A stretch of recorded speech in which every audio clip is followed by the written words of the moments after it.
You know exactly what you need to do. You have known for 3 days. It is on your list. It's in the back of your head. It might be the first thing you thought about when you woke up this morning. And you've spent 3 days doing literally everything else. Reorganized your desk, answered emails that could have waited, checked the same app 4 times in a row for no reason. Congratulations. You are not lazy. You are not unmotivated. Your brain has decided that starting that task is going to hurt somehow, and it will do almost anything to avoid that. This is not a productivity problem. This is an anxiety problem. And fixing your calendar is not going to fix it. So if you've ever asked yourself, why do I procrastinate when I know exactly what to do? This is probably why. In this video, I'm going to show you exactly why this happens and give you a simple way to break the loop and get moving. Here's how anxiety procrastination actually works. The task shows up, your brain immediately registers it as a potential threat. Not a physical threat, an emotional one. What if I do it wrong? What if someone judges it?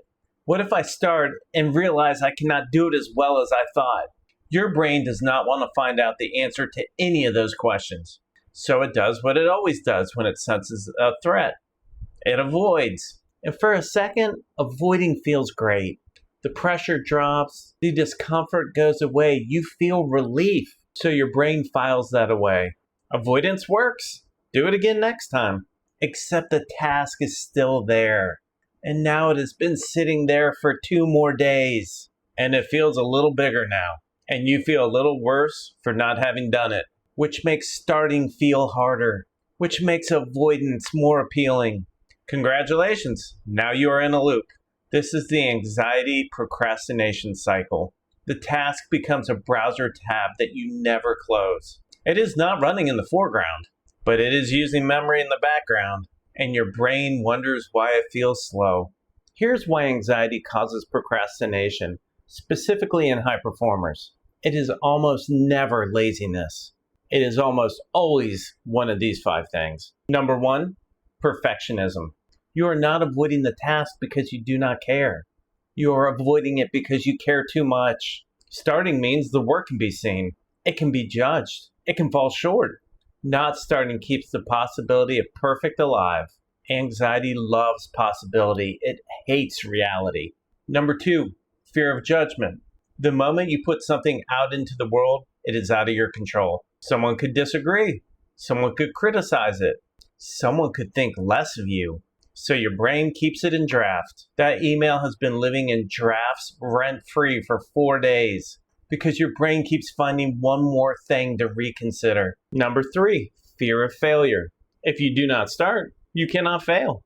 Simple math, terrible strategy. Your brain would rather preserve the idea of what you could do than risk finding out what actually happens. Number 4, overwhelm. Anxious brains do not see the first step. They see the entire project, the deliverable, the judgment, every possible way it could go wrong, all at once before you've even opened the document. So instead of starting, you open something easier, something that cannot fail, something with 0 stakes. Something like the Instagram feed you've already seen 3 times today. Number 5, over preparation dressed up as productivity. This is the one high performers miss the most. You are not procrastinating. You are researching. You're planning. You are getting organized. You have been getting organized for 11 days. At some point, preparation becomes a way to feel productive without taking the risk that actual action requires. Here's the part that nobody tells you about avoidance. Every time you avoid the task, the anxiety gets a little stronger. The task gets a little bigger in your head, and your confidence in your ability to do it gets a little smaller. You are not waiting for a better moment. You are training your brain to believe the task is something to be afraid of. And the longer you wait, the more you believe it. So here's what you actually do about it. And I'm going to warn you now, it's not complicated, but it will feel wrong at first. Step 1, name the avoidance. Say it out loud. I am avoiding this task because starting it feels threatening. Not because I am lazy, not because I do not have time. Because anxiety has made this task feel bigger and more dangerous than it really is. Naming it moves you outside of the loop. You are no longer inside the avoidance. You are looking at it. Step 2, lower the stakes. Your brain is treating this task like the outcome determines your worth. It does not. Ask yourself one question. What is the smallest possible version of starting this task? Not finishing it, not doing it perfectly, just starting. Open the document. Write one sentence. Write the first version of the email. It does not have to be good. It just has to exist. Step 3, take the smallest first action. Not the whole project, not the perfect version. The one thing that moves it from not started to started. Set a timer for 10 minutes. Do the first thing and only the first thing. The goal is not to finish. The goal is to show your brain that starting did not kill you. Step 4, create evidence. This is the most important step and most people skip it.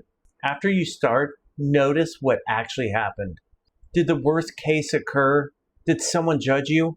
Did you fail catastrophically? Or did you just start a thing and it was fine? Every time you act despite the anxiety, you create new evidence. Evidence that anxiety was wrong about the threat level. Evidence that you are capable of doing hard things, even when your brain says otherwise.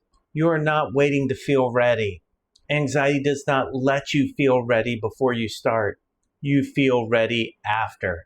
The confidence comes from doing it, not from waiting until it feels safe.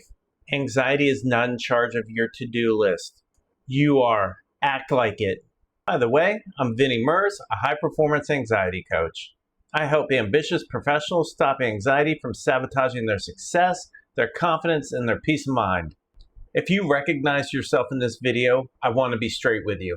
You are not broken, but you cannot keep letting anxiety decide what you do and do not start. Every task you avoid hands anxiety a little bit more control, and every task you start despite the anxiety takes a little bit of that control back. You have been capable the whole time. Anxiety just convinced you to wait for a better moment. The better moment is not coming. This is the moment. If this pattern is showing up across your work, your decisions, or the things you keep saying you're going to start, do not just nod along and carry it into next week. This is how anxiety keeps winning. Every task you avoid hands anxiety a little bit more control. Every task you start takes some of it back. If you're ready to stop letting anxiety run your to-do list, schedule a free 30-minute strategy session below. We will look at what's keeping you stuck, what needs to change, and whether coaching is the right fit for you. The link is below. Take the next step. If this helped you, subscribe. I post every Tuesday and Friday with practical tools to help you take control back. No fluff, no theory, just what actually works. Anxiety has been running your to-do list long enough. Time to take it back.